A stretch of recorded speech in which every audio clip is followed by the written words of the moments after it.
Ladies and gentlemen, today we have a very interesting video for you.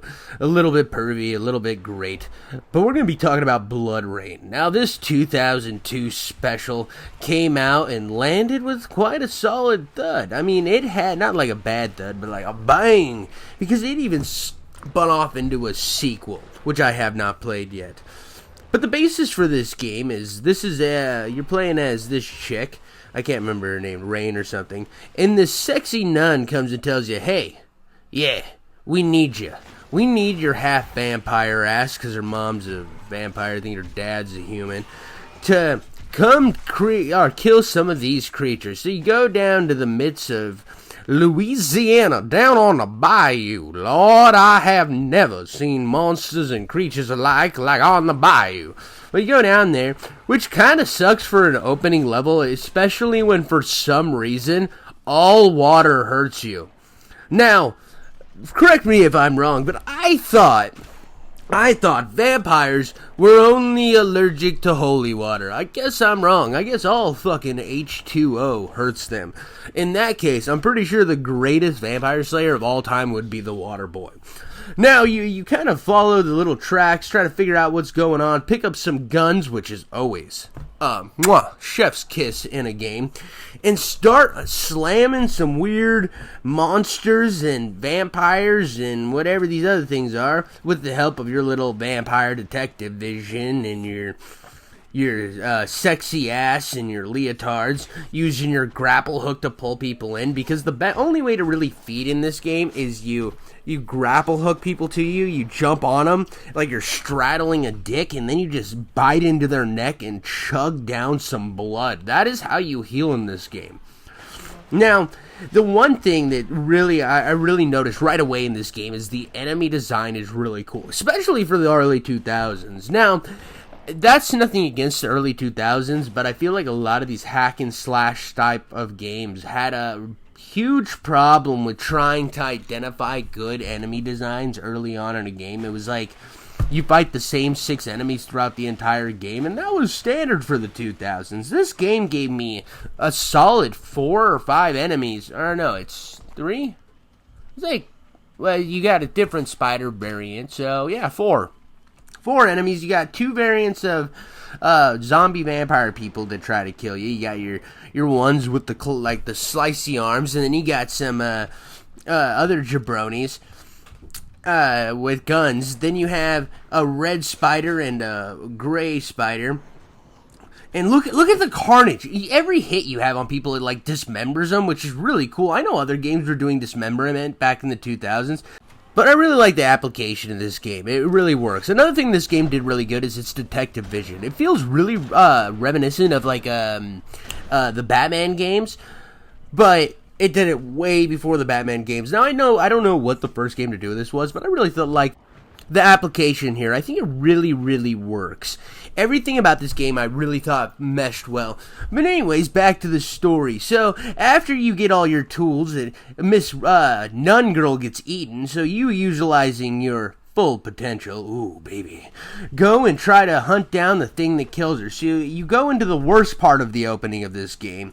Yeah, it's awful. You follow this little spider through a gauntlet of platforming, and if there is some place that the 2000s jank rains through, like blood rains through, is in this portion of the game.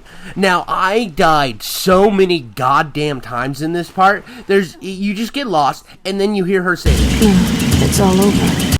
Over and over. I see that continue screen. Now, I didn't die a crap load of times, but the 2000s games really made you feel every goddamn death, because you die, you see a cutscene. Most of the time, it's not skippable. Then you have to go to another screen to hit a continue button. Then you have to go through the whole gauntlet again. And I got to the point with this mission where I basically knew exactly where the fucking spider was gonna go. So what I did was I clutched my beautiful pearls, the jewels from the family, and pushed through. And another reason this sucks is, like I said, the water hurts you, so you can't spend too much time in the water. So you're looking for point to point, and you're trying to remember where this fucking thing is. And it just was a nightmare, man. I kept, like, You trying to utilize my best gamer mentality, my gaming logic to a new dimension, trying to push it forward. But it was pushing me on the very goddamn edge, and all I wanted to do was avenge my sexy nun sister in arms, man. I was doing it for feminism, god damn it, and nothing was gonna stop me. So eventually I got through this gauntlet, and I felt like a goddamn chief. I had it down to a fucking science. I was pushing through, running these these phone lines. Like, I was like, I'm bringing back LAN parties, motherfucker. Come get some. Come goddamn get some. And I'm not gonna lie, it made me feel pretty good, because after I kind of learned the jank of this game, or the jank of the platforming, it really started to meld in this area. Which, it's kind of weird, because, like, I wasn't a lot of this platforming. It told you how to do it early on, but for the most part, you were just doing your jump and spinny kick thing. And eventually, I did get to the end, and you get to fight this giant goddamn monster boss. And this was like one of the early bosses. This is like the first boss of the game, right? And I was jumping around. Like, look how badass this Bad Mama Jamma. This is like the queen of the spider demons, vampire monsters. And I came in and I engaged my blood rage, which your blood rage is kind of like the God of War rage, but this game predates God of War, I'm pretty sure. I don't know when God of War 1 came out, so I can't actually be 100% honest with you. But man, is it... it's so... like, I would save my blood rage up for bosses most of the time because they were a little spongy. And then after you're done, you get this really cool, like, whippy... like, whatever you were doing last. Like, right here. Tell me that isn't sexy. Anyways, after that, you go to Argentina to fight Nazis. Talk about a shift in dynamic. All of a sudden, they're like, oh, Nazis are experimenting on people.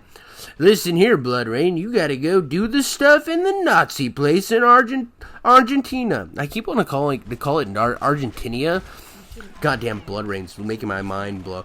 But anyways, so the first area, you were mainly using, like, swords, and occasionally you'd pick up, like, a couple guns here and there, like pistols and revolvers and stuff. This area, you spam guns. You get a lot of submachine guns, so you do a lot more, gun spamming, and I really started to get into this motif with this area of the game, and I was really vibing with it. There's a little bit of a difficulty spike. Now, I didn't play much past this. I killed like 7 to 8 of the Nazis, I think. I killed quite a few of them. There's like 12 or something. And there's a boss fight that I will not spoil in this section for you. I won't do it. The other boss fight's so early in the game that I was like, whatever, it can be in my video. Somebody won't throw a tantrum in the comments over this bullshit. This one is cool. Go buy this goddamn game and fight up to the goddamn Nazi priest and tell me you aren't a little excited. Using some bullet time maneuvers. It's not as good as Max Payne's bullet time, but everything about this game I really vibe with. Now, like I said, I haven't finished it like I haven't most of the games that I make videos on. I eventually finish them off camera, so don't be a little whiner. Well, he probably doesn't finish games. Shut the fuck up. Your parents don't love you. But this part was really cool. I really liked the shift in demographic. I really liked that games of this time period were a little bit more willing to make jumps like this, to make little edgy, oh, we're going to go in a whole different direction. Yeah, we're going to pull that rug out from underneath you, and it's going to be cool. Check out this biome filled with Nazis. I know you were just in the South fighting monsters, but here's motherfucking Nazis. That's cool. I vibe with it. It was like, I felt like I was running through an old Call of Duty campaign, like, of the same era, but with swords and as a sexy redhead bitch. Like, that I get to stare at her ass the whole time. I mean, I'm not a pervert, but I'm enough of a pervert to love this type of art. I mean, you're telling me that Da Vinci, when he painted naked, or what's his name? Not Da Vinci, the other painter guy. When he painted all those naked women, he was thinking, tits. Anyways, guys, that's all I got for you today. I hope you enjoyed the video. I hope it was informative. So leave a comment, leave a like, and subscribe to my channel, you goddamn idiots.